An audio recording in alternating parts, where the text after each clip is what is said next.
Hey everyone, today we are looking at another aspect of our aggregate demand, aggregate supply model, and that is short run aggregate supply. So, aggregate supply is total quantity of goods and services produced in an economy at different price levels, and short run aggregate supply shows the relationship between price levels and real GDP when resource prices are fixed. Now, this part sounds more complicated than it is, but it is the reason why the SRAS curve slopes upwards like that. So essentially, as price levels rise, firms are incentivized to produce more as they will make more profit. Now, that's only true if costs of production are fixed along any one SRAS curve. So if costs of production aren't going up, but the price is, you want to make more, right? You'll make more profit that way. So it's a distinction. It's unlikely to be examined. I can talk you through it in class if we need, but we just need to know the SRS. It slopes upwards like that. Okay, shifting it. Same as with the microeconomic model. It shifts right if there's an increase in SRS. It shifts left if there's a decrease. Now, again, people make the same misconception if they're not really thinking about it or if they haven't fully learnt it, so it's automatic. They will say, oh, well, that looks higher. This red SRS looks higher than that one, so that must be an increase. No, that's not how it works.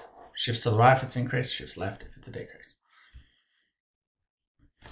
Things that shift the SRS. One big one, cost of production. So as costs increase, firms will become less profitable, right? Because at the same price, same price level, they will make less money because their costs have increased. So they are incentivized to produce less. That means the SRS curve will shift to the left. So examples here would be minimum wage going up. That would increase the costs for a bar/restaurant. Coal feeds into the price of electricity. Price of coal goes up, price of electricity goes up. That's going to affect cost of production. Oil, price of oil goes into almost everything. So price of oil changes, that's going to change the cost of production for most things. Okay, any change in indirect taxes. So we will remember that an indirect tax is a tax on a good or service. So they are treated by firms as a cost of production because for every unit they sell, they have to pay money to the government. So a decrease in indirect tax will decrease costs of production, and that's going to shift SRS to the right. So we have decrease in cost of production, producing things becomes more profitable. Next, subsidies. Any change in the level of subsidies, like big subsidies to large industries. So, for example, the corn industry in the US receives billions of dollars in subsidies. So if subsidies to firms, what that's going to do, it's going to decrease their cost of production because for every unit they produce, they get some money from the government.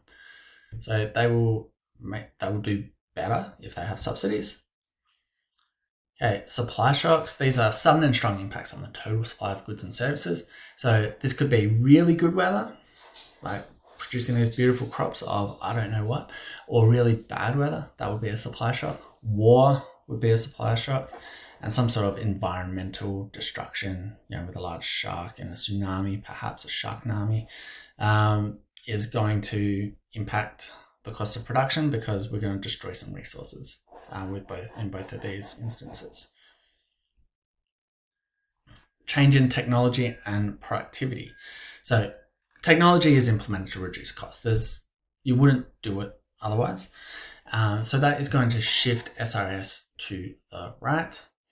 And if we get a change in productivity that's not related to technology, if people just work out better methods of doing things, so if each worker can produce more than previously, cost of production will again decrease. So that will shift the SRS curve to the right.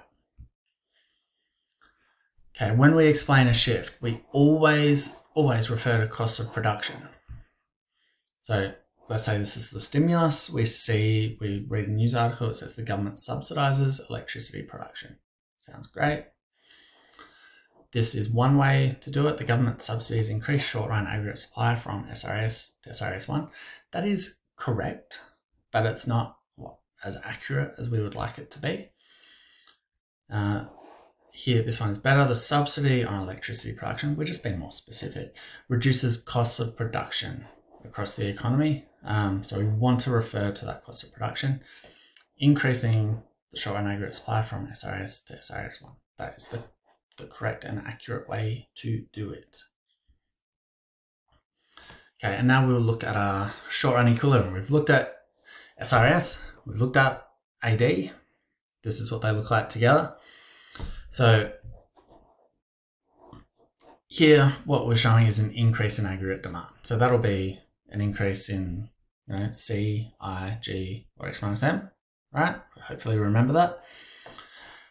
So what does that look like? We get an increase in price level. That indicates a rise in inflation. That's how we read this off of our macroeconomic diagram. And an increase in real GDP. So we denote that with a Y. Don't ask me why. I will tell you why, but its income is denoted with a Y. And if we increase real GDP, what we can really assume is that there's been a fall in unemployment because we're producing more goods and services. We need more people to produce them. So we can read off our 3 macroeconomic objectives from this diagram. What happens to them? So that is what we're going to be doing a lot of when we're going to be analyzing different things that happen to an economy. Okay, that is all we need to look at for this topic. Okay, thank you.